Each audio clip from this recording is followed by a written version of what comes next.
Hey everyone, some stories were never meant to be forgotten. Tonight we remember Vlad the Impaler, why he impaled his enemies and the truth behind his legend. So find a quiet place, turn off the lights and close your eyes. If you enjoy these quiet journeys through the past, feel free to leave a like and subscribe. It really helps keep the stories alive. And let me know what time it is where you are, and where you're listening from. It's incredible how many people these stories can bring together. The air moves slowly now, carrying the scent of damp earth and medieval parchment.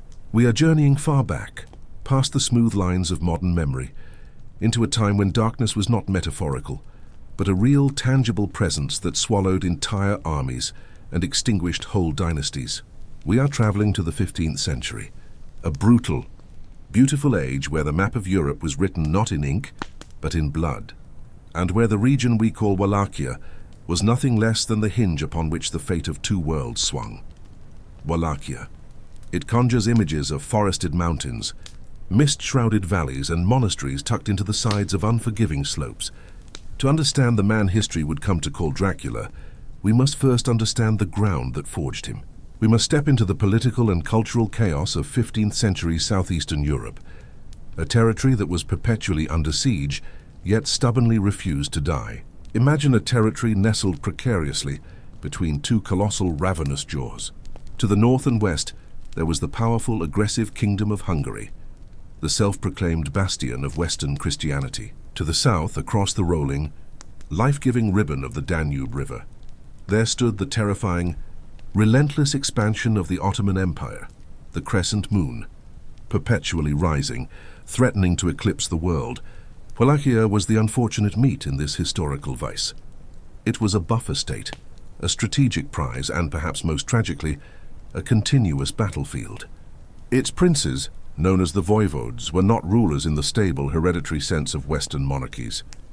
They were gladiators, perpetually fighting not just against foreign invaders, but against their own restless boyars, the powerful local nobility who shifted loyalty as swiftly as the Danubian currents, always seeking profit and influence, often at the voivode's expense. The reign of a prince in Wallachia was often measured in months, sometimes even weeks. The throne was less a seat of power and more a temporary perch beneath the executioner's axe. The political climate was defined by dizzying reversals. Today's ally was tomorrow's assassin. Today's protectorate was tomorrow's conquest. This internal instability was actively exploited by the great powers surrounding it.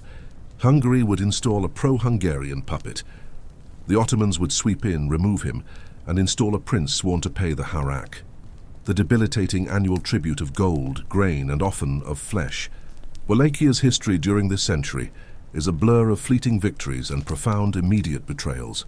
It was into this swirling maelstrom of fear, ambition, and geopolitical terror that Vlad III was born, likely sometime between 1428 and 1431.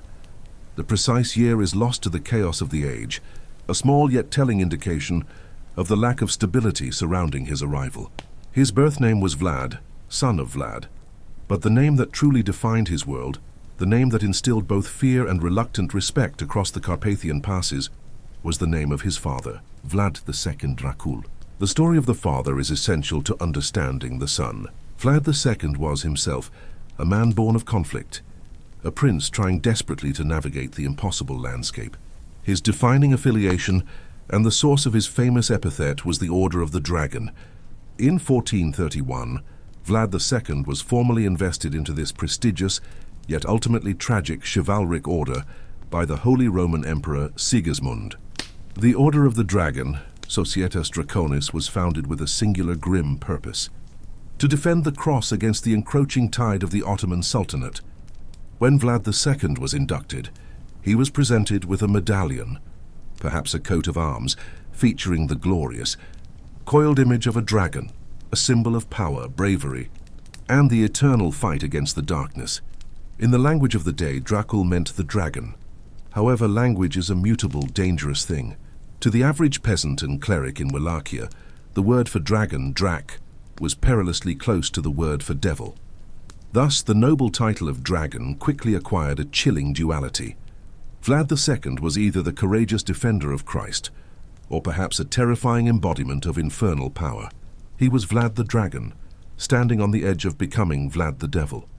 This legacy of ambiguity, this shadow draped between honor and damnation, was the birthright of Vlad III. The first decade of Vlad III's life was spent in the relative, though deeply fragile, security of his family's court. His childhood was not one of agrarian simplicity, but of aristocratic privilege imbued with constant, low-level dread. The primary seat of power for Wallachia was Târgoviște. It was a city defined by its court, its fortress, and the ever-present stench of political intrigue.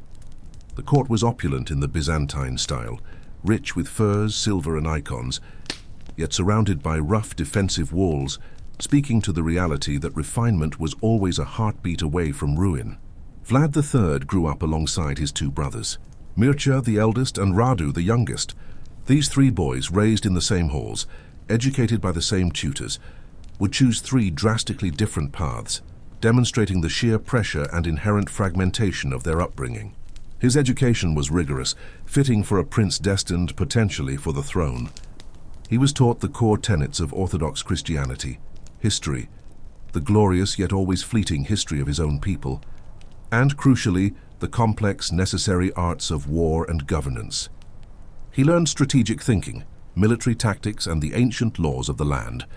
But perhaps the most enduring lesson was a profound understanding of realpolitik, the brutal reality that trust was a luxury no prince could afford. The teachers and courtiers who surrounded young Vlad were themselves survivors, whispering caution into his ear. Watch your boyars. Fear the Hungarians. Never turn your back on the Sultan. Vlad III, even in his youth, was said to possess a stark, unyielding demeanor. Accounts, though filtered through time and legend, suggest he was sharp-witted, fiercely intelligent, but lacked the easy charm or affable nature of his brother Radu, or the rugged impulsivity of Mircea. He was a student who absorbed the harsh lessons of his father's rule with chilling seriousness. He witnessed the dizzying turnover of power, the necessity of brutal compromise, and the utter unforgivable vulnerability of weakness. He saw his father, Vlad II Dracul, attempt the impossible dance, paying tribute to the Sultan, while simultaneously seeking military support from the Hungarian regent, John Hunyadi, the great scourge of the Turks in Europe. It was a game of double loyalty that demanded perfection, a game his father was destined to lose. The turning point, the single irreversible moment that defined the psychological architecture of Vlad III, occurred during one of the most desperate periods of his father's reign. By the early 1440s, the Ottoman Sultan Murad II was consolidating his vast power. He had watched Vlad II's wavering loyalties with increasing impatience. The Sultan needed guarantees that Wallachia would remain compliant, that its territory would serve as a dependable route for Ottoman armies moving into Central Europe, and that the annual tribute would flow unimpeded. In 1442, Vlad II was summoned to a diplomatic meeting under the guise of strengthening the alliance. But in truth, it was a test of submission. The location was Gallipoli, on the southern side of the Danube. Vlad II Dracul knew the danger. To refuse the Sultan's summons was immediate war. To accept was potential imprisonment or death. He chose to go, bringing with him his two youngest sons. Vlad III, likely around 11 or 12 years old, and Radu a year or two younger. Mircea, the heir apparent, remained behind in Wallachia. The journey south was heavy with dread. For the young princes, this was no mere state visit. It was a passage into the heart of the enemy's world, a world utterly alien to the cold, forested realm they knew. When Vlad II realized the true nature of the meeting, that he was being held captive, until he swore absolute fealty and offered a permanent guarantee of compliance, the ultimate sacrifice was demanded. The Sultan, in a display of cruel geopolitical pragmatism, demanded that the two young princes, Vlad and Radu, be left behind as hostages. These boys were not to be abused or starved. They were to be educated, indoctrinated, and held as living collateral. Their presence in the Sultan's court ensured that their father, the voivode of Wallachia, would never dare to align fully with the Christian West. If Vlad II betrayed the Ottomans, his sons would pay the ultimate price. Imagine the farewell. The father, a powerful prince reduced to a trembling supplicant. The sons, stripped of their identity and security, handed over to the great silent engine of the Ottoman court. This moment of separation, enforced by the chilling authority of the Sultan, branded Vlad III's soul with the acid of betrayal and powerlessness. The year was 1442 or 1443. Vlad III Dracula, the future infamous figure, vanished from the forests of Wallachia and entered the gilded cage of the Ottoman seraglio. His formative years, the transition from boy to man, were spent in the very heart of the empire that sought to crush his land and his faith. This was the true forge where the personality of the Impaler was hammered into shape. Life within the Sultan's court, particularly for high-value prisoners' guests, was paradoxical. It was a world of immense luxury, exquisite food, breathtaking architecture, and rigorous scholarly pursuit. The Sultan Murad II, and later his son Mehmed II, believed in educating those who might one day become their vassals. They needed intelligent, capable men to govern the tributary states, men who understood the Ottoman worldview. Vlad and Radu were not relegated to the dungeons. They were given tutors who taught them Turkish logic, Persian poetry, and the tenets of Islamic law. They were exposed to the vast, sophisticated administration of one of the world's most enduring empires. For Radu, the younger brother, the transition was smoother. Historical accounts paint Radu as beautiful, malleable, and perhaps relieved to escape the endless, nerve-wracking chaos of Wallachia. He adapted. He found favor. He became known as Radu Cel Frumos, Radu the Handsome, and eventually entered the exclusive circle of the Sultan's court, embracing his new life. But for Vlad, the experience was poison. Vlad III hated it. Every beautiful mosaic, every meticulously tended garden, every quiet lesson in diplomacy served only to underscore one reality. He was a prisoner. A valuable, exquisitely treated prisoner, but a pawn nonetheless. Vlad was a prince defined by the cold, fierce pride of his Wallachian heritage. He cherished the rough freedom of the Carpathian Mountains and the orthodox piety of his upbringing.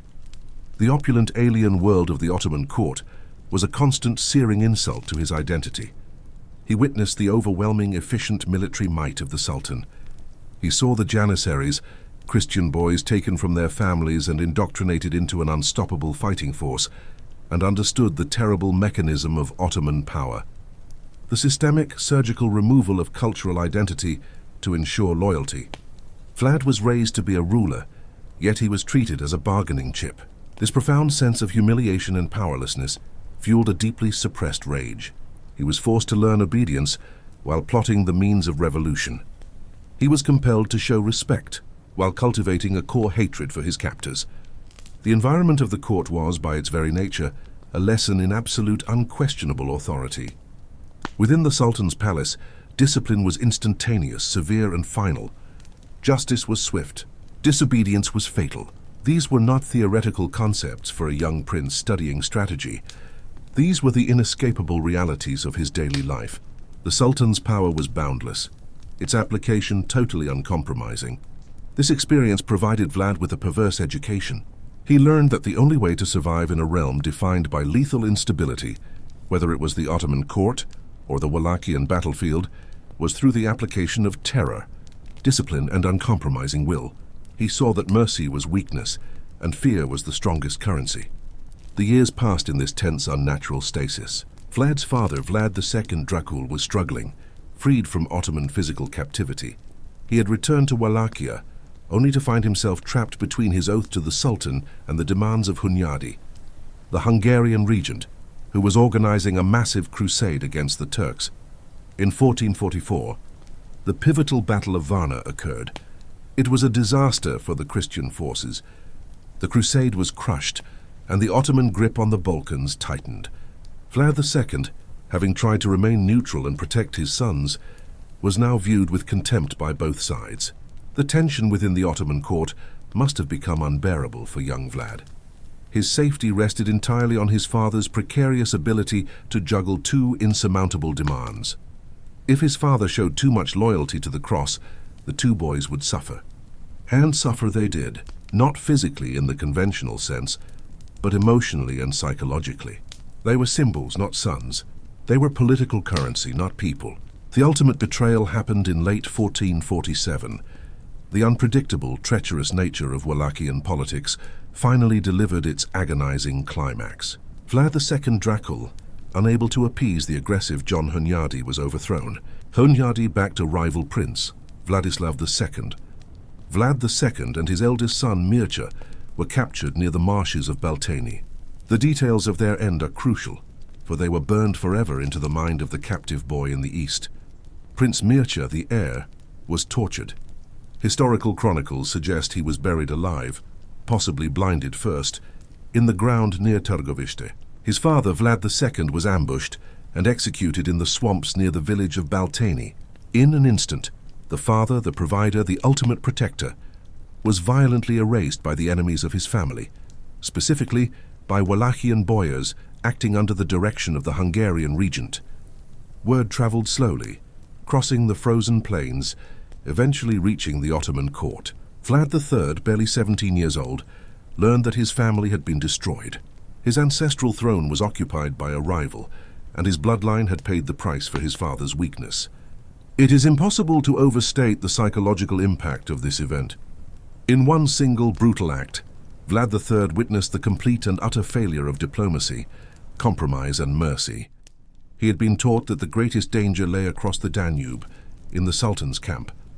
But his father and brother were killed not by the Ottomans, but by their own people, aided by the Christian allies.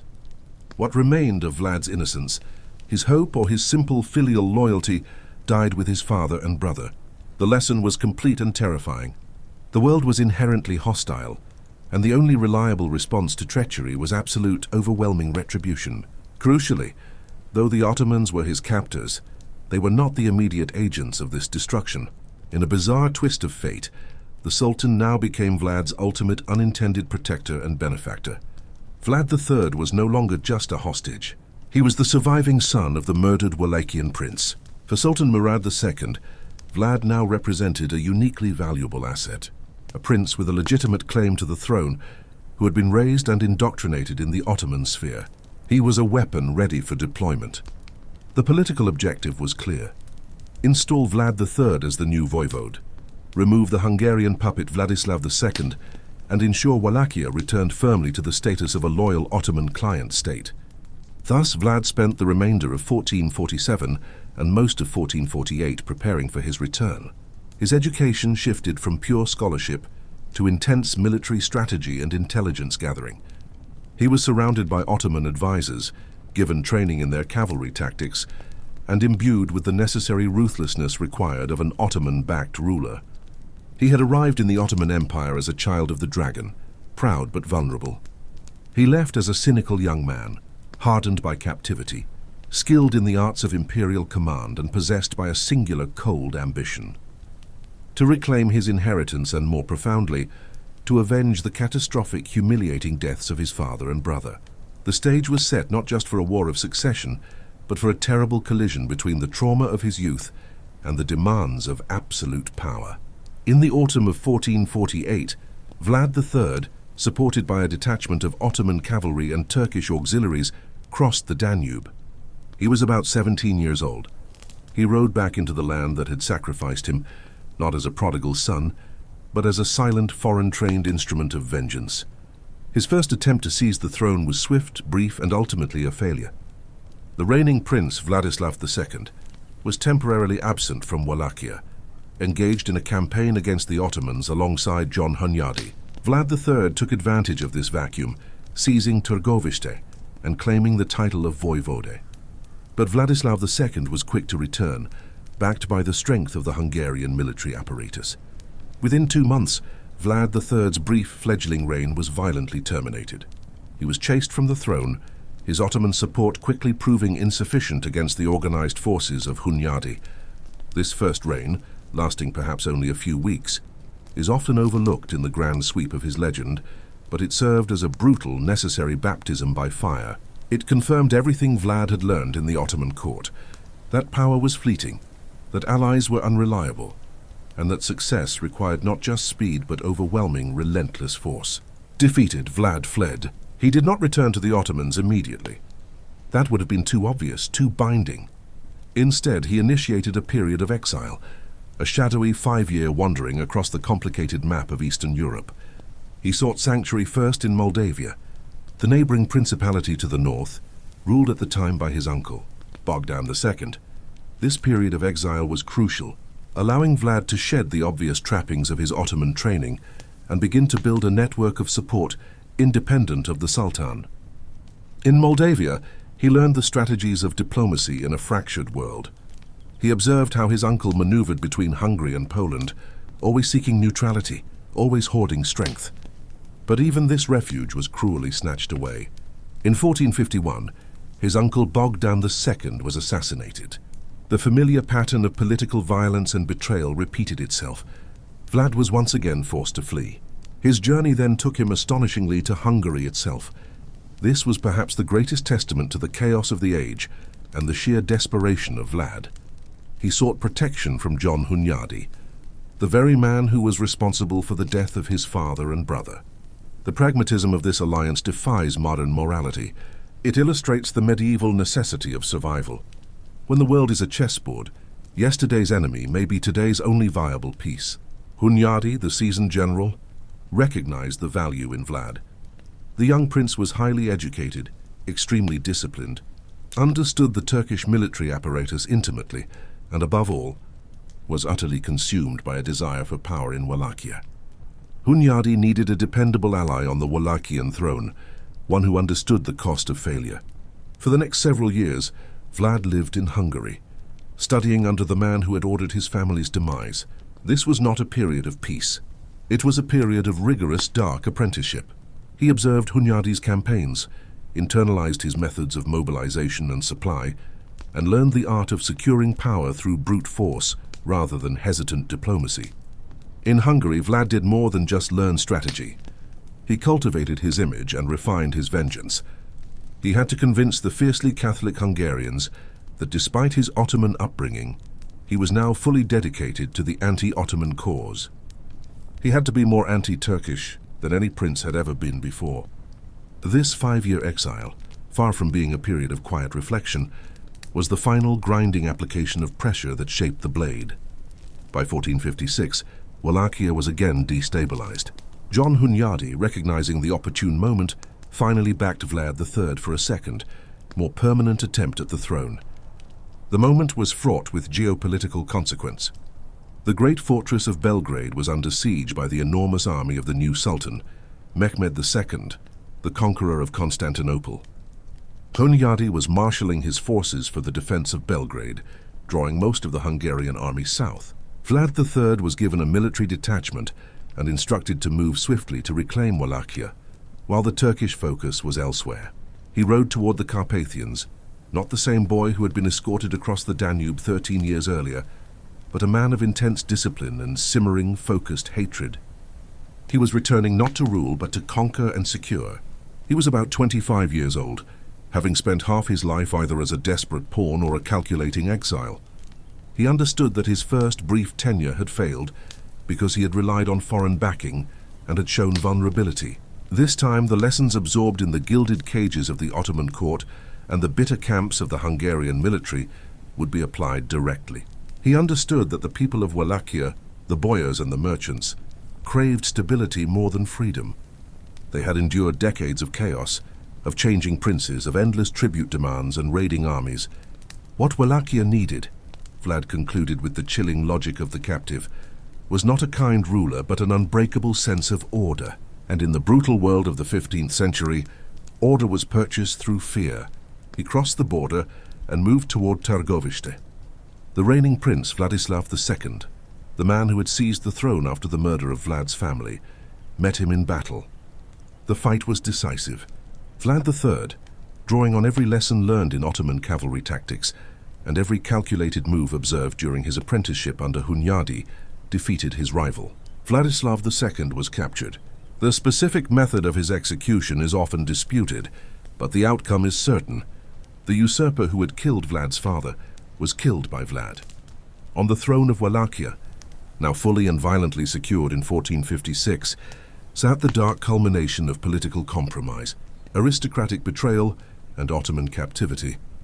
The chaos that had reigned in Wallachia for decades, the chaos that had taken his father, tortured his brother, and stolen his own childhood, had now found its master. The world had taught Vlad III that fear was power, that mercy was death, and that only absolute discipline could prevent utter destruction.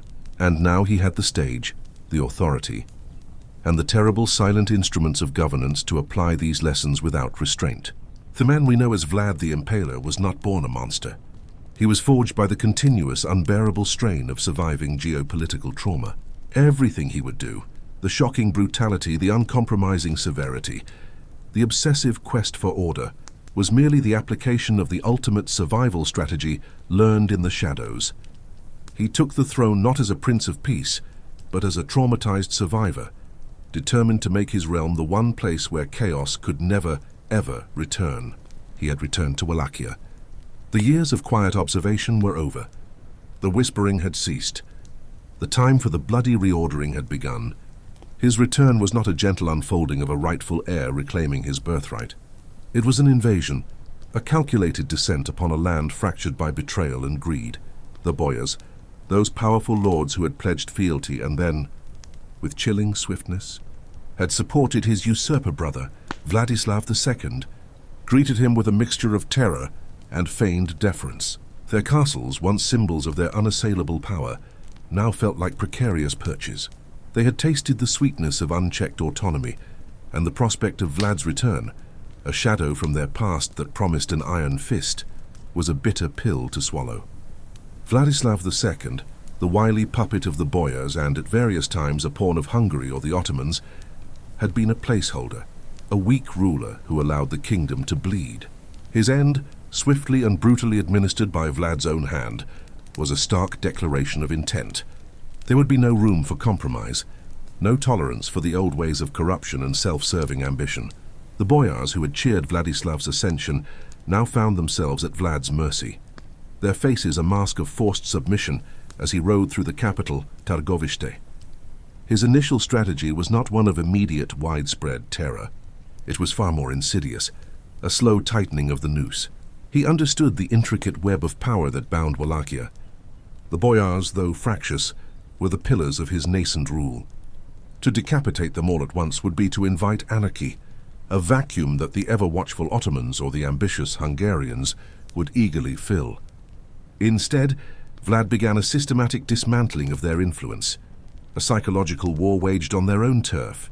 He summoned them, not to grand feasts but to stark, functional audiences in the royal court.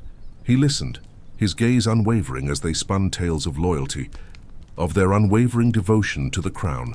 He nodded, his expression unreadable, and then with chilling precision he would call for the records, for the accounts of taxes paid, of levies raised, of justice dispensed, or more often withheld. He knew where the discrepancies lay, where the Boyars had skimmed, where they had enriched themselves at the expense of the state. His justice system, which he began to implement with ruthless efficiency, was designed to be a stark counterpoint to the capricious and often corrupt justice of the previous years. The old system was a labyrinth of bribes, of personal vendettas disguised as legal proceedings. Vlad envisioned something different. Swift, unyielding, and rooted in a primal sense of fairness, albeit a harsh one, he established a council, but not one composed solely of the old guard. He brought in men of humbler origins, men who owed their allegiance directly to him, men whose hands were not yet stained with the blood of past betrayals. These were the eyes and ears of his new order, their loyalty bought not with land or titles, but with the promise of a stable Wallachia, a Wallachia where competence, not lineage, determined one's standing. The Boyars quickly felt the shift. Their estates, once their personal fiefdoms, were now subject to royal inspection. Their rights to levy their own arbitrary taxes were curtailed. Their ability to dispense justice according to their whims was revoked. Vlad instituted a system of royal judges, men who were accountable directly to him, and their verdicts when they arrived were final and absolute. One of the most talked about events, whispered in hushed tones across the principality, was the Easter feast of 1457. Vlad, having consolidated his power enough to feel secure, invited all the prominent boyars to Targovište. The air was thick with a nervous anticipation. The memory of Vladislav's assassination was still fresh, and the chilling efficiency with which Vlad had seized power had left no doubt about his capabilities. As the feast progressed, Vlad, still exuding an aura of calculated calm, rose to speak. He spoke of unity, of the need for a strong Wallachia, free from internal strife and external threats. Then, his voice hardening, He declared that those who had plotted against his father, those who had supported Vladislav, those who had undermined the stability of the principality, must be held accountable. Before the stunned boyars could react, his guards, who had surrounded the hall as if by accident, moved in. The leading figures, those whose names were synonymous with rebellion and corruption, were seized. Their accusations, whispered by Vlad himself, were not complex legal arguments, but simple damning statements. You conspired with the infidel to depose your rightful lord. You profited from the kingdom's weakness while your countrymen starved. You raised your hand against your own blood. The outcome was swift and brutal. Those found guilty were taken, not to an Ottoman-style torture chamber, but to a specially prepared clearing outside the city walls. And there, under the unblinking gaze of the full moon, the scaffolding had been erected. Vlad the Impaler was not yet the legendary figure of terror, but he was already carving his reputation as a ruler who enforced order through the starkest of punishments. The image of prominent boyars, their pleas silenced by the sharp, deliberate plunge of the stake, became a potent symbol of Vlad's reign. This was not arbitrary cruelty, in Vlad's mind at least.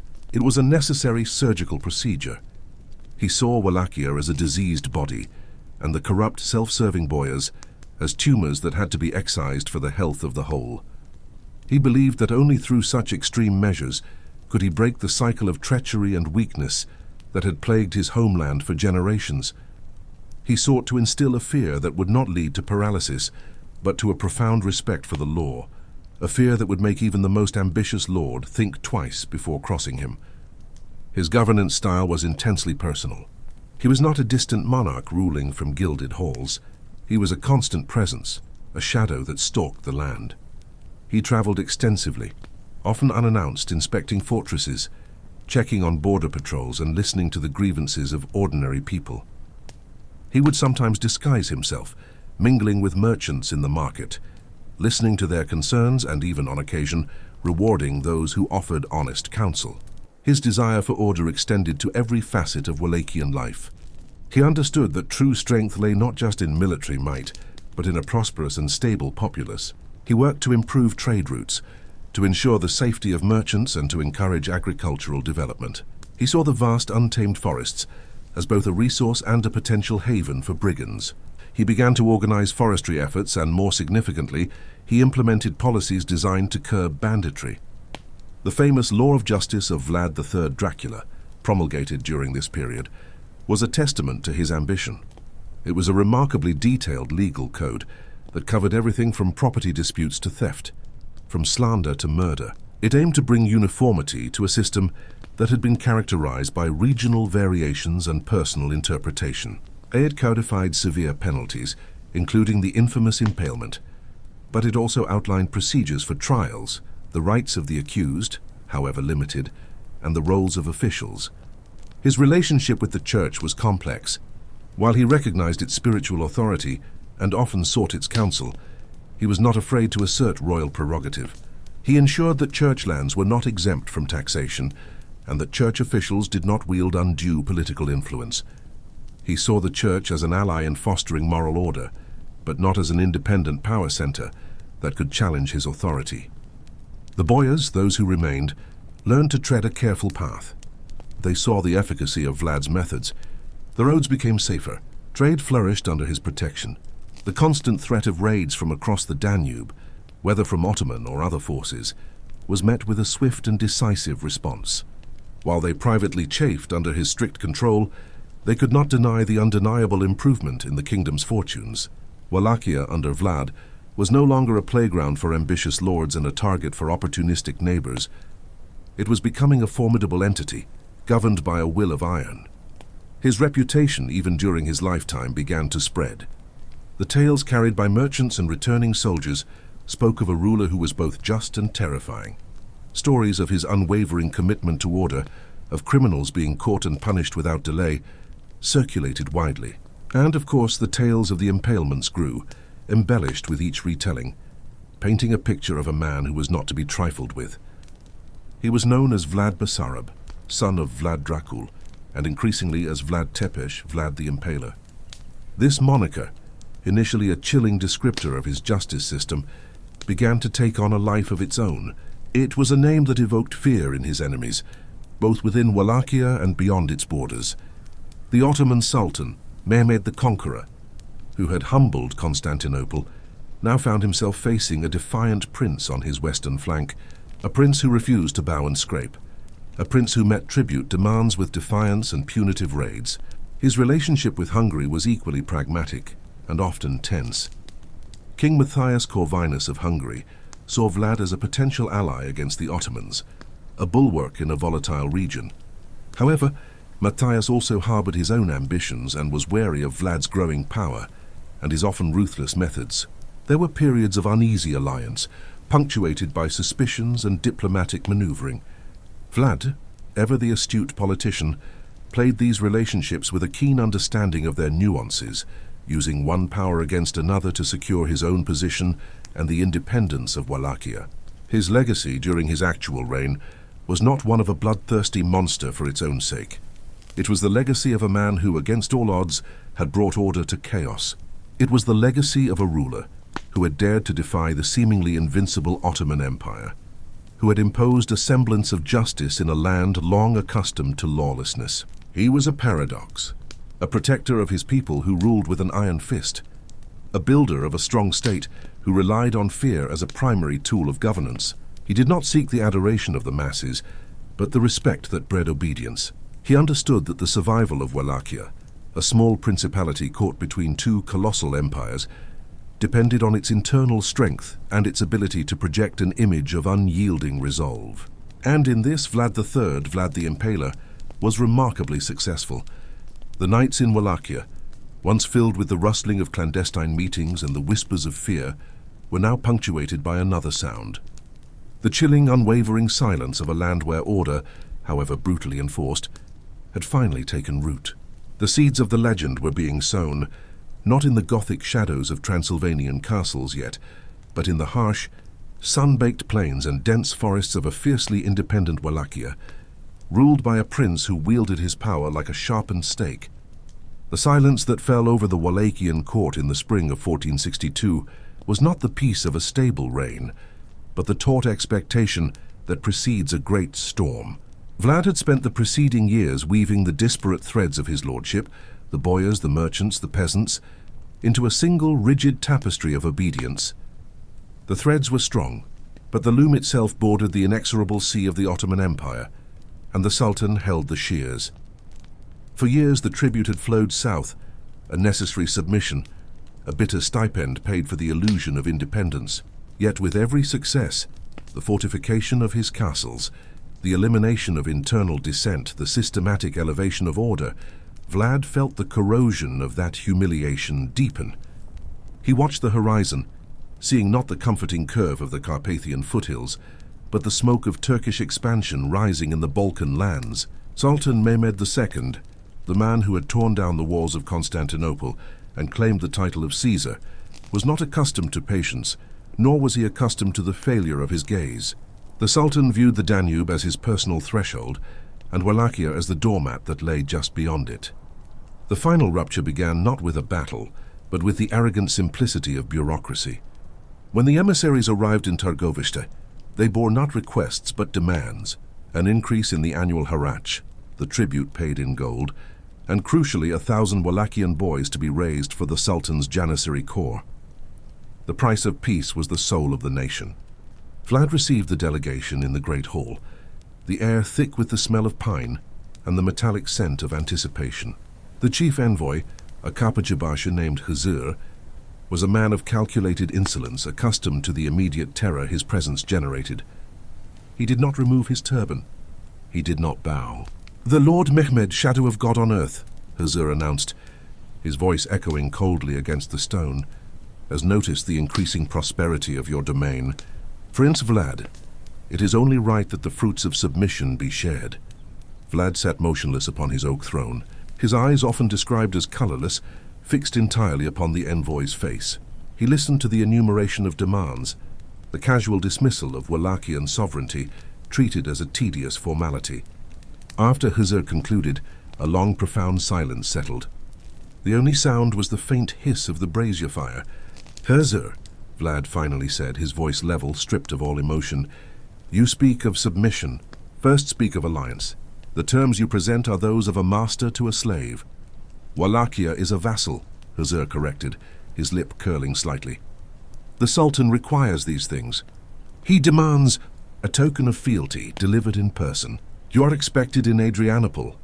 This was the crux of the matter. Vlad's person, his surrender into the delicate grip of Ottoman diplomacy, which so often ended in gilded cages or discreet poison. The memory of his father's betrayal and his own youth, spent as a hostage in the Sultan's court, did not require conscious retrieval. It was the foundation upon which he had built his current resolve. Vlad rose slowly, an act that demanded the immediate attention of every man present. His height, augmented by the heavy fur-lined coat, gave him the presence of a predator rising from its rest. "Tell your Sultan," Vlad stated, the words clipped and precise, "that the tribute will no longer be paid. Tell him that Wallachia is ruled by a prince, not a kafir puppet." Hussar laughed, a short, sharp burst of disbelief. "You endanger your people, Prince. You endanger your life." It was then that Vlad's cold strategy manifested. He did not draw his sword immediately. Instead, he gestured to his guards. "There is another matter," Vlad continued, gazing steadily at Hussar. "You and your men refuse to remove your turbans in my presence, citing a custom of respect only due to the Sultan. First, respect the devotion, Hussar, but disrespect in my court must be punished. The ensuing scene, though brutal, was meticulously executed. The guards seized the envoys. There was no struggle, only the sudden, paralyzing shock of realizing the rules of engagement had irrevocably changed. Vlad did not permit the death of the men. Death was too swift, too clean. He ordered the turbans, symbols of religious and cultural pride, to be physically affixed to their heads with long iron nails driven deep into the skull. The screams were terrible, but Vlad did not flinch. He watched the procedure like a physician observing an incision. This was not mere rage. It was a deliberate, calculated insult of the highest order, a declaration of war sent not in ink, but in agony. "Send them back to Mehmed," Vlad instructed, watching the guards prop up the figures now rendered grotesquely permanent. "Tell the Sultan that this is how reverence is shown in Wallachia, and tell him that if he wants the rest of the tribute, he will have to cross the Danube and take it himself." The declaration was received in Adrianople not as the desperate act of a minor prince, but as a personal affront to the legitimacy of the Ottoman state. Mehmed II, resting on the laurels of imperial conquest, felt the insult sting deeper than any military defeat. This was a challenge to his divine right, a deliberate act of defiance from a man he had once thought broken and molded. The Sultan, a man of profound intellect and terrifying ambition, understood that Vlad's actions could not be tolerated. Failure to crush this impudent resistance would invite rebellion across the entire Balkan peninsula. The order was given. Wallachia was to be extinguished. Mehmed assembled a host that dwarfed any army Vlad could possibly field, a force estimated by chroniclers at anywhere between 80,000 and 150,000 men, supplemented by thousands of support personnel, engineers, and camp followers, an army large enough not merely to conquer, but to consume a small country. This was the largest single force the Sultan had personally led since Constantinople. When the reports arrived in Targovishte, detailed accounts of the size of the Janissary Corps, the number of cannon, the endless stream of cavalry, the boyars, those who had survived Vlad's purges, looked pale with dread. Panic was a palpable weight in the capital. Vlad, however, was unnervingly calm. He stood over the strategic maps, studying the river crossings, the deep forests, the swampy plains. "Their strength is their size," he stated to his assembled commanders. "Men hardened by his merciless discipline. Their size is their weakness. They move slowly. They require vast amounts of supply. We will deny them everything." Wallachia was not to be defended in pitched battles, which would be suicide. It was to be defended by its own desolation. The ensuing weeks saw the systematic, chilling implementation of the scorched earth policy. Villages near the Danube were evacuated and burned to the ground. Crops were destroyed, stored supplies were spoiled, and all livestock driven into the deep, protected forests of the interior. The wells were poisoned, the bridges dismantled, and the roads turned into impassable mire. The countryside was transformed into a wilderness of ash and silence. Vlad ordered his men to leave nothing for the invaders to sustain themselves, not food for their horses, nor clean water for the men, nor shelter from the elements. When Mehmed's massive army finally crossed the Danube in June 1462, they did not enter a hostile country. They entered a void. The vastness of the Ottoman force, their brilliant organization on campaign, suddenly began to work against them. They moved across an invisible enemy, harassed by constant, swift attacks from Wallachian cavalry that appeared from the woods like phantoms, struck at the supply lines, and vanished before the heavy Janissary infantry could respond. The heat was relentless. The poisoned wells sickened thousands. The Ottoman soldiers, accustomed to conquest by siege and open battle, began to suffer the slow grinding erosion of morale that comes from starvation and exhaustion. They were fighting, yet they could not find the enemy to fight. Vlad was everywhere, yet nowhere. He moved with a small elite corps of loyalists, his visage gaunt but driven. He was the conductor of this deadly, systematic retreat, ordering the constant application of attrition. He employed psychological warfare with the precision of a surgeon. Wallachian prisoners, always few, were subjected to the ritual of the stake before being left for the invaders to find. Ottoman scouting parties found not villages, but the ghastly geometry of death. Rows of impaled figures, often soldiers who had only recently been captured, screaming a silent, terrifying warning. Mehmed, leading from the front, felt the oppressive weight of the land itself turning against him. His mighty army was suffocating on its own logistics. Yet he pushed on, determined to reach Târgoviște, the capital, and confront the prince who dared to defy him. The night attack at Târgoviște was not an engagement. It was a psychological operation, executed with the brutality of a hammer blow. By the 15th of June, after weeks of grinding, debilitating march, the Ottoman army approached Târgoviște. Mehmed ordered the construction of a massive temporary camp outside the city walls. The camp stretched for miles, a city of canvas and leather, exhausted men and stamping horses. Security was high, but the sheer size of the army bred a certain complacency. Who would dare attack a formation so vast and powerful? Vlad knew the answer. Necessity would dare. The prince and his commanders had infiltrated the thick forest surrounding the capital days before, waiting like coiled vipers for the opportune moment. His total force for the assault numbered only 7,000 to 10,000 men, a negligible fraction compared to the size of the Ottoman camp. The target was not the destruction of the army, which was impossible. The target was the mind and body of the Sultan. The night was moonless, thick with the damp, cloying chill that rises from the nearby swamps. The Wallachian force was painted in dark earth, moving with an eerie, practiced silence through the dense undergrowth. Vlad, dressed in simple, dark armor, rode at the head of his chosen men. His face was a mask of cold concentration. There was no room for error, no space for hesitation. If the attack failed, Mehmed would capture him, and the entire nation would suffer a protracted, agonizing death. "We seek the Sultan's tent and nothing else," Vlad whispered to his closest lieutenant, Stephen the Moldavian.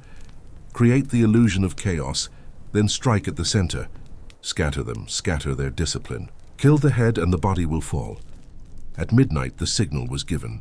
It was not a trumpet blast, but the sudden, horrifying cry of men dedicated to certain death. The Wallachians burst from the darkness, striking simultaneously at multiple points along the perimeter, guided by pre-identified landmarks. They carried torches, setting fire to the supply wagons and the massive, billowing tents. The silence of the night fractured instantly into a cacophony of terror. The screams of men roused from sleep, the panicked whinnies of thousands of horses, the roar of the spreading flames, and the chilling, triumphant shouts of the Wallachians. Vlad focused his spearhead attack on the center, where the Sultan's scarlet and gold pavilion was rumored to stand. The confusion was absolute. Ottoman soldiers scrambled for their weapons, unable to distinguish friend from foe in the swirling smoke and absolute darkness. Discipline evaporated under the weight of the impossible surprise. The Wallachians did not fight cleanly. They used their small numbers to create maximum destruction, slashing tent ropes, scattering burning materials, and targeting the officers. The ground became slick with blood and chaos. Vlad rode through the panicked masses, his sword a dark arc in the dim light, his presence a singular, terrifying focal point. He was looking for the Sultan's markings, the distinctive banners and guards that signified the command structure. However, the Wallachian intelligence gathered under duress was slightly flawed. Mehmed, wary even in his massive camp, had been advised by his inner council to move his private quarters nightly, utilizing a less conspicuous tent to avoid precisely this sort of targeted assassination. Vlad and his men sliced through the outer encampments, reaching the supposed center before realizing their error. They found a high-ranking pasha, but not the sultan. The fighting raged for 3 hours, 3 hours of uncontrolled terror that shattered the myth of the Ottoman army's invincibility. Vlad, recognizing the approaching dawn and the inevitable counterattack by the organized Janissaries, gave the prearranged signal for withdrawal. The Wallachians vanished back into the enveloping forest as swiftly and silently as they had appeared, leaving behind a scene of catastrophic devastation. Thousands of Ottoman soldiers were dead, many killed by their own confused comrades.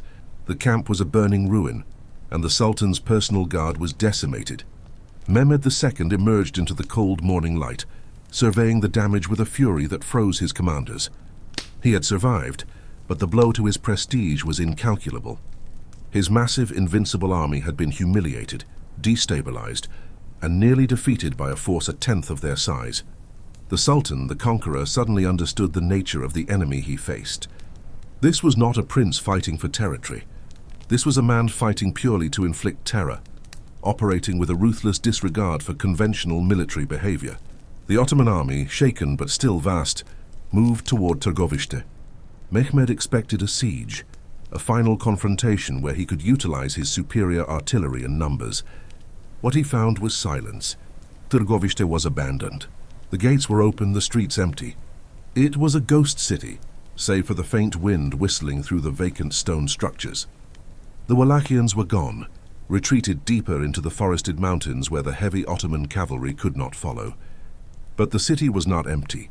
As the Ottoman vanguard proceeded toward the main road leading south, they began to slow.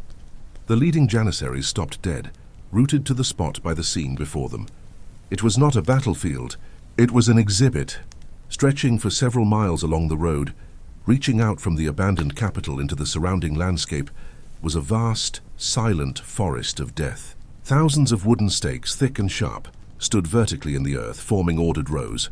On top of each stake, impaled through the abdomen or chest, was a human body. This was the tribute Vlad had prepared for the Sultan. It was a display estimated later at 20,000 men, women, and children. The majority were Ottoman prisoners of war, captured during the weeks of attrition and the night attack. But there were also unfortunate Wallachian collaborators, foreign merchants caught in the fray, and travelers. Vlad drew no distinctions in the presentation of absolute horror. The scale of the sight was staggering. The air was thick and heavy, not merely with the stench of death and decay, but with an unnatural, appalling stillness. The bodies were positioned in various stages of decomposition, some fresh, others withered and gnawed by scavengers, a chilling panorama of suffering suspended above the ground. The geometric precision of the arrangement was perhaps the most unsettling feature.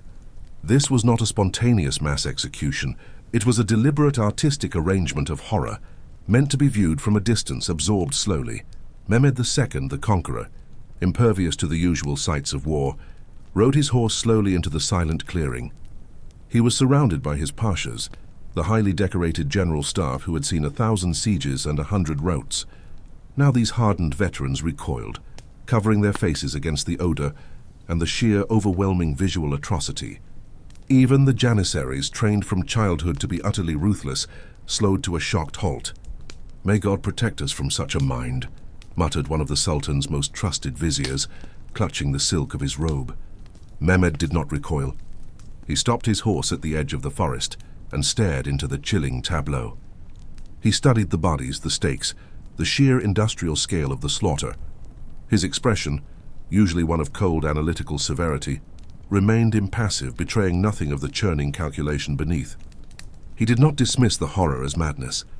He recognized it for what it was. A message written in the most indelible script possible. This was not about defeating the Ottoman army in battle. It was about destroying their will to fight, their desire to occupy this land. The prince had made the cost of conquest unbearable, not just for the living soldiers, but for their very souls. "How can we conquer a land whose ruler employs such means?" Mehmed finally asked aloud, his voice low, almost contemplative. He addressed the question not to his viziers, but to the silence of the wall of the dead. First cannot take the realm of a man who fears nothing, and who can do this to his own shadow, he concluded. The statement was not one of fear, but of strategic realization.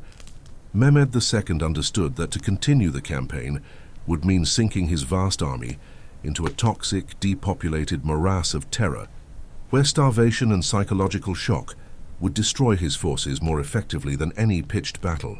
The prize, Wallachia, was not worth the price Vlad had so graphically imposed. The Sultan, unwilling to risk the total dissolution of his morale, commanded the retreat. The vast Ottoman army, undefeated in battle, turned its back on the Wallachian capital and began the long, agonizing march back across the Danube. They left behind the forest of the Impaled, burning Târgoviște behind them symbolically, but recognizing that they had been psychologically routed. The retreat of Mehmed II confirmed Vlad's terrible, chilling genius. He had faced the largest military force in the world with a policy of absolute surgical terror, and he had won. In the aftermath, as Vlad returned to his desolate capital, the question hung over him like the lingering scent of smoke and blood. Was this man a monster defined by madness, a calculating strategist, or merely a desperate man utilizing the only tool left for survival? The answer perhaps lay in the precise intersection of all three.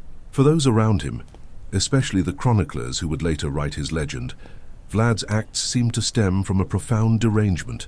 His methods were not merely medieval. They suggested a lack of fundamental human empathy, a complete detachment from the moral consequences of suffering. Yet Vlad himself experienced none of the fevered mania, often associated with madness. His brutality was rarely impulsive. It was methodical, cold, and entirely dictated by observable necessity. He did not kill out of pleasure, but out of principle, the principle of absolute order enforced through absolute terror. In his solitary chambers in Târgoviște, overlooking the charred remains of the city he had sacrificed, Vlad reviewed his success. He understood that Wallachia geographically was a buffer state, destined to be crushed between the Hungarian kingdom and the Ottoman Empire. He did not have the manpower, the wealth, or the alliances for conventional defense. The only resource he possessed in abundance was his own political will, the ability to be more terrifying than any other power on the continent. His violence was therefore a language intended for specific audiences. To the boyars, obedience must be absolute or the stake awaits. To the Wallachian people, the cost of submission to the Turk is far higher than the cost of loyalty to the prince. And most critically, to Mehmed II, this land is toxic. Every step you take costs you 1,000 souls, and when you look upon the results, your own will falter. The impalement of the 20,000 was the ultimate expression of this strategy. It was propaganda, scaled and perfected. It transformed the landscape into a psychological weapon, ensuring that every soldier who witnessed it carried the horror home, poisoning the very idea of returning to Wallachia. Vlad saw his actions not as personal vengeance, though that element was undoubtedly present, but as the necessary surgery to save the body politic. When the body is afflicted by a disease as pervasive and powerful as the Ottoman invasion, the cure must be equally extreme. The paradox lay in the terrifying efficacy of his method. By making his reputation precede his army, Vlad had achieved what no contemporary Christian crusader had managed. He had personally turned back the greatest military power on earth, forcing Mehmed to retreat without a single decisive battle. He had exchanged morality for sovereignty. As he stood in the cold stone halls, Vlad did not feel regret, nor did he feel triumph in the conventional sense. He felt the profound, chilling burden of having done what was necessary. The brutality was not a byproduct of his rule. It was the mechanism of his survival. The history of nations, he knew, was rarely written by the gentle, but by those who could redefine the boundaries of acceptable violence in the preservation of their own existence. He had ensured Wallachia's survival, at least for a time, by guaranteeing that the memory of his methods would last far longer than the fear of his sword. The price, however, was his own soul, found the indelible stain on his name, a stain that ensured that future generations would struggle to look beyond the executioner to see the reluctant patriot who wielded the stake as his last, desperate defense. He had saved his country by destroying the conventional image of a just ruler, securing his place in history as the terrible, necessary shadow of Wallachian freedom. The immediate threat was gone, but the stain of his victory would cling to him forever, marking him as the dragon's son, Vlad the Impaler. The acrid tang of smoke, still clinging to the ravaged earth, was a testament to the fury unleashed. Mehmed II, the conqueror, the sultan who had humbled Constantinople, found himself recoiling from the lesser yet no less determined Principality of Wallachia. His eagles, once soaring with imperial ambition, had been clipped, forced into a grudging retreat by a force smaller in number but boundless in ferocity. The battlefield, a grotesque tableau of shattered Ottoman banners and sprawled bodies, whispered of a victory not of conquest but of desperate bloody survival. The retreat, however, was not an end, but a pause. For Vlad III, voivode of Wallachia, known to his enemies and a fearful populace alike as Dracula, the true battle was not waged with steel alone. It was a symphony of dread, a meticulously orchestrated performance designed to etch his will onto the very soul of his adversaries. His impalements, the grim harvest of his campaigns, were not mere acts of barbarity but deliberate pronouncements, stark and horrifying symbols carved into the landscape of war. The psychological bedrock of impalement, as employed by Vlad, was rooted in a primal fear, an ancient terror that bypassed reason and struck directly at the animalistic core of man. To be impaled was to suffer a prolonged, agonizing death, a slow surrender of life while still ensconced within the very flesh that housed it. It was the ultimate humiliation, stripping away dignity even in the throes of agony.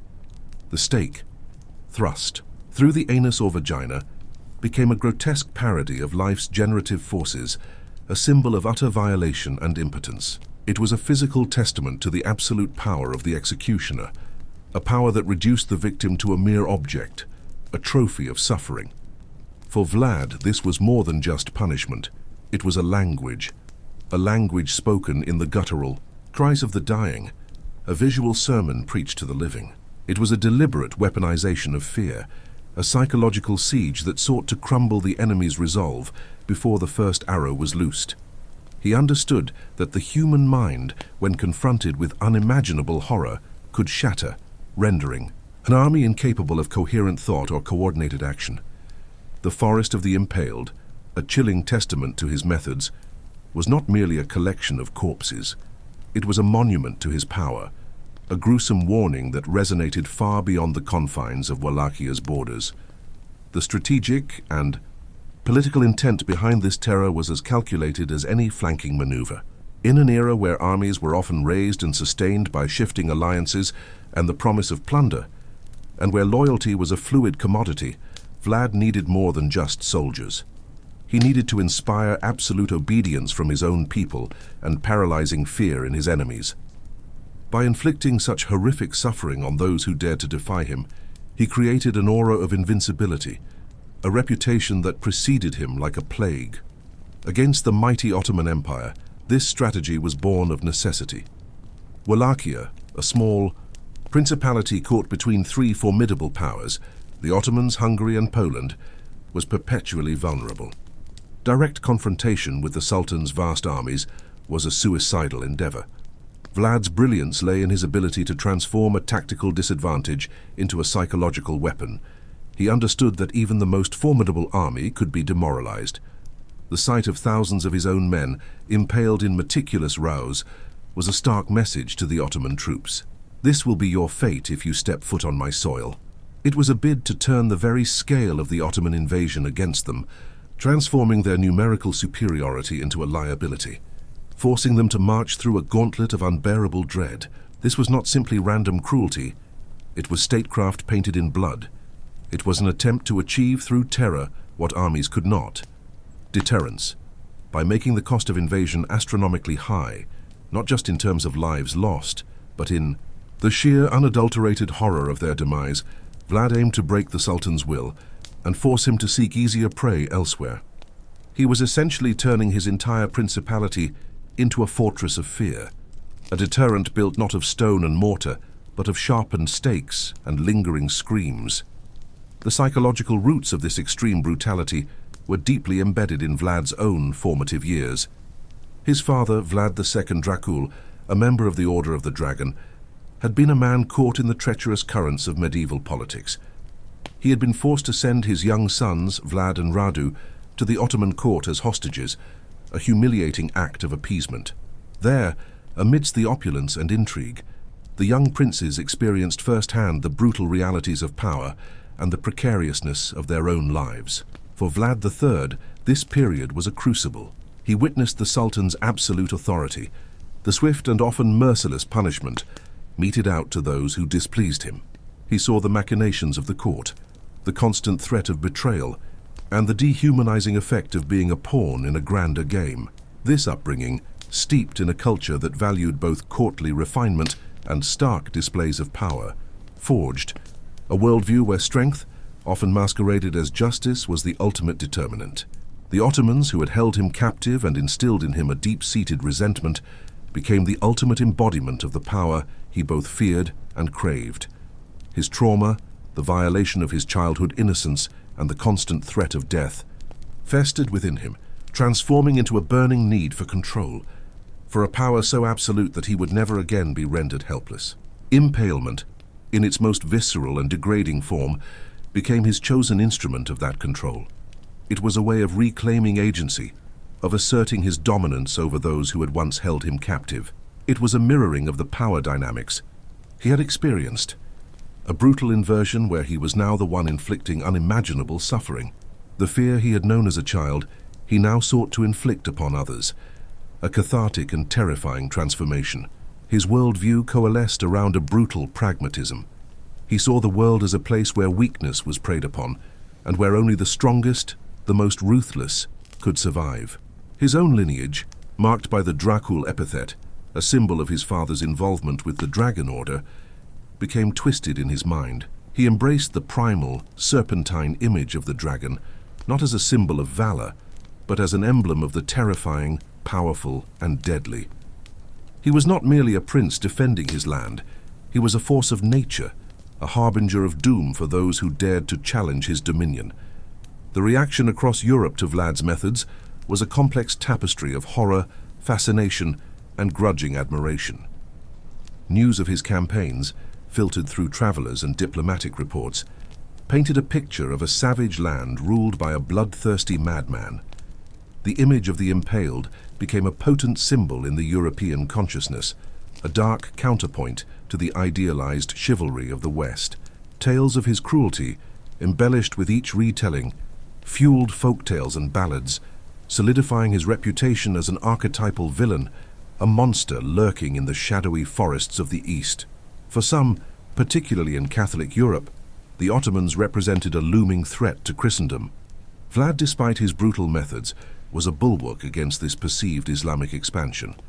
While his methods were condemned as barbaric, there was a subtle undercurrent of understanding, even admiration, for his effectiveness. He was seen by some as a necessary evil, a fierce guardian of the Christian faith, even if his methods were unholy. His impalements, while horrifying, were also seen as a testament to his unwavering will to protect his land and his people from a foreign yoke. Treaties were signed, alliances were forged, often with a deliberate turning of the eye towards the more gruesome details of his reign. He was a tool, a weapon, albeit a volatile and terrifying one, in the complex geopolitical chess game of late medieval Europe. In the Ottoman Empire, the reaction was one of stunned disbelief and simmering rage. Mehmed II, a ruler accustomed to absolute victory and swift subjugation, had been repelled not by a superior force but by a terrifying spectacle. The Forest of the Impaled was an affront to his imperial dignity, a visual insult that could not be ignored. While their initial military thrust had been thwarted, the psychological impact of Vlad's terror campaign was undeniable. The Sultan's advisors counseled caution, recognizing the immense psychological toll Vlad's methods had taken on their troops. While the threat of continued Ottoman aggression remained, there was now a palpable reluctance to engage with such a relentless and terrifying foe. The aura of invincibility surrounding the Sultan's army had been chipped, replaced by a gnawing fear of the unknown horrors that awaited them in Wallachia. This fear, carefully cultivated by Vlad, became a potent ally, a silent army that fought alongside his own men. Yet, even as Vlad reveled in the terror he had instilled, the ground beneath him remained shifting sand. His reign, though seemingly anchored in an unshakable will, was built on a foundation of extreme measures. The very populace that now feared his enemies also lived in constant dread of his own judgment. His internal policies, mirroring the harshness of his external ones, saw merchants and boyars alike facing the swift and brutal consequences of perceived disloyalty or corruption. Justice in Wallachia became synonymous with the sharp, unforgiving point of a stake. The whispers that followed Mehmed II's retreat were not just of the battlefield. They were of the impaled, a silent army standing sentinel, a monument to Vlad's dark genius. He had shown Europe and the Ottoman Empire that war was not solely about the clash of steel, but also about the shattering of the human spirit. He had demonstrated that the most effective weapon could be fear itself, wielded with brutal precision, etched into the very landscape and amplified by the chilling poetry of agonizing death. And as the smoke cleared and the Sultan regrouped, Wallachia remained a fortress of dread, guarded by the iron will of a prince who had learned to speak the language of terror, a language written in blood and fear. The echoes of those tormented screams, however, were a constant reminder that such power, so brutally attained, was as fragile as the lives it extinguished. The biting winter wind, a familiar companion to the Carpathian peaks, carried with it whispers of frost and the scent of pine. It was a wind that had witnessed empires rise and fall, and now it rustled through the tattered banners of a battle long lost. This was the twilight of a reign marked by a singular terrifying symbol.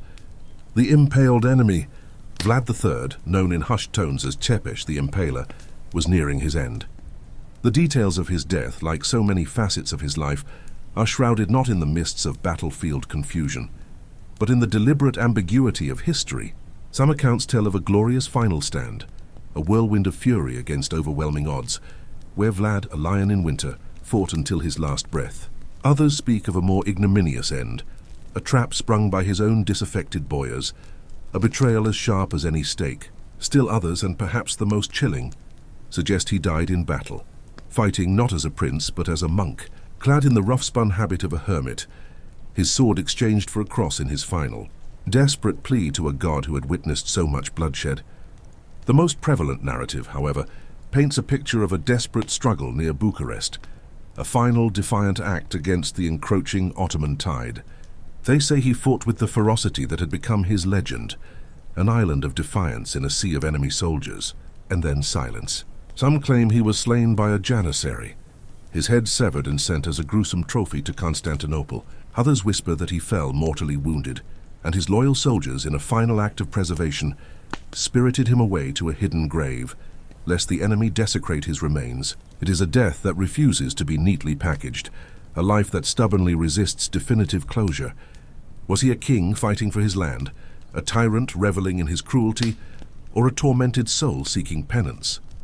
The truth, as is often the case with such figures, lies somewhere in the tangled thicket of all these possibilities, a story woven from fear, admiration, and the chilling efficacy of his methods. But it was not the battlefield, nor the whispers of his court that would truly cement Vlad III's legacy. It was the burgeoning power of a new medium, a force that would carry his name and his terror across continents and through the ages. The printing press. In the hushed libraries and bustling marketplaces of Western Europe, a revolution was brewing. The humble, movable type, a marvel of ingenuity, was transforming the dissemination of information. Stories once painstakingly copied by hand could now be reproduced in dizzying numbers, spreading like wildfire. And when these new presses turned their gaze towards the east, towards the exotic and terrifying realm of Wallachia, they found a subject ripe for sensationalism. The tales that emerged were not nuanced historical accounts. They were lurid, sensationalist pamphlets, cheap woodcuts depicting monstrous scenes of torture and suffering. Vlad Tepesh, the man who had indeed employed impalement with brutal effectiveness, was transformed in these printed pages into a figure of pure, unadulterated evil. He was portrayed as a bloodthirsty fiend, a demon in human form, feasting on the flesh of his victims, bathing in their blood. These were not stories for the faint of heart, but they sold. They tapped into a primal fear of the other, of the savage lands beyond the civilized Christian West.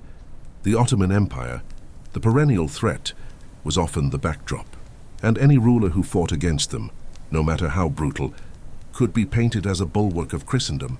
But Vlad's particular brand of terror, the visual horror of impalement, was uniquely suited to the woodcut medium. The stark, brutal imagery, devoid of subtle shading or complex characterization, spoke directly to the gut, igniting imaginations and chilling spines. These pamphlets, widely circulated and eagerly consumed, painted a picture of Vlad Tepes that bore little resemblance to the complex historical figure. He became a symbol, an archetype of cruelty, a boogeyman conjured from the shadows of Eastern Europe. He was the Dracul, the devil, not just in name but in deed, a living embodiment of the darkness that lurked beyond the known world. The printing press, in its insatiable hunger for titillating narratives, had forged a legend that would outlive the man and his principality by centuries. And then, in the late 19th century, a meticulous Irish writer, a man with a keen eye for the macabre and a fascination with folklore, discovered these forgotten tales. Bram Stoker, a name that would soon resonate through the halls of literary history, found himself captivated by the fragmented legends of Vlad Tepes. He delved into the sensationalist pamphlets, the historical accounts, and the rich tapestry of Balkan mythology. Stoker, however, was not content with merely rehashing the existing narratives. He was a storyteller of immense power, a weaver of atmosphere and psychological dread. He took the historical Vlad the Impaler and infused him with a new vampiric immortality. The bloodlust, once a tool of political terror, was transmuted into an unholy thirst for life itself. The impalement, the signature of Vlad's reign of terror, became a metaphor for the draining of life, a chilling echo of the fangs that would sink into the necks of his victims. He christened his creation Count Dracula. The name itself resonated with the historical Dracul, a subtle nod to the fiend of Wallachia, a whisper of the true terror that lay beneath the veneer of aristocratic charm. Stoker transplanted his vampire from the dusty castles of Wallachia to the brooding landscapes of Transylvania, a region already steeped in superstition and mist. He imbued him with all the dark allure of Vlad's legend, his cunning, his ruthlessness, his ancient power, and added the eternal curse of undeath, an insatiable hunger that transcended mortal limitations. The Journal of Jonathan Harker, the harrowing account of a lawyer's descent into the vampire's lair, became the gateway to a new kind of horror. Stoker's novel, published in 1897, was a masterstroke. It blended the historical echoes of Vlad Tepes with the ancient myths of the vampire, creating a creature that was both familiar and terrifyingly new. Dracula was not just a monster. He was a symbol of primal fear, of the seductive allure of the forbidden, of the darkness that lay dormant within us all. The novel was an instant sensation. It tapped into the anxieties of a changing world, the unease of industrialization, the fascination with the occult. And at its heart was the legend of a frighteningly real man, a voivode who had carved his name into history with a spectacle of terror, now reborn as an immortal creature of the night, forever bound to the blood he had once wielded as a weapon. The fictional Dracula, a creature of Stoker's imagination, far eclipsed the historical Vlad in popular consciousness. The printing press, which had initially amplified Vlad's historical notoriety, now served as the conduit for his resurrection as a supernatural entity. Films, plays, and countless other adaptations followed, each iteration adding new layers to the myth, further cementing the image of the aristocratic vampire in the public mind. The name Dracula became synonymous with villainy, with an ancient evil that lurked just beyond the edge of perception. Yet the ghost of Vlad Tepes, the man, continued to haunt the periphery of this grand illusion. The historical reality, though often obscured, refused to be entirely extinguished. Scholars continued to sift through dusty chronicles. Historians debated his motives, and the people of Romania in particular held a more nuanced view. For them, Vlad Tepes was not merely a monster, but a complex national hero, a fierce defender of his land against foreign invaders, a ruler who, in his own brutal way, had fought for their independence. The contrast between the historical figure and the fictional icon is one of the most fascinating aspects of this enduring legend. The historical Vlad Tepes, a medieval prince who used impalement as a means of terror and political control, has been transformed by the power of narrative and the relentless engine of popular culture into an immortal vampire lord. His methods, which once instilled fear in the hearts of Ottomans and rebellious boyars, became the fodder for a chilling, supernatural tale. The image of a forest of sharpened stakes, a testament to his unyielding will, was transmuted into the imagery of a dark castle, a lair of eternal night and blood. The death of Vlad III remains a historical enigma, a point of contention and speculation. But ironically, in his demise, his legend found a new and more potent form of life. The printing presses of Western Europe, hungry for tales of the exotic and the terrifying, seized upon his story, twisting and exaggerating his deeds until he became a caricature of cruelty. This sensationalized version, a grotesque echo of the man, then fell into the hands of Bram Stoker, who, with the genius of a master storyteller, fused it with ancient folklore to create Count Dracula. And so the myth endures. Centuries after Vlad Tepes last drew breath, whether on a bloody battlefield or in the quiet solitude of a monastery, his name continues to evoke a shiver. The true complexity of his life, his motivations, his reign, are often lost amidst the fog of sensationalism and the glittering allure of supernatural horror. But perhaps in that very ambiguity lies the enduring power of his legacy.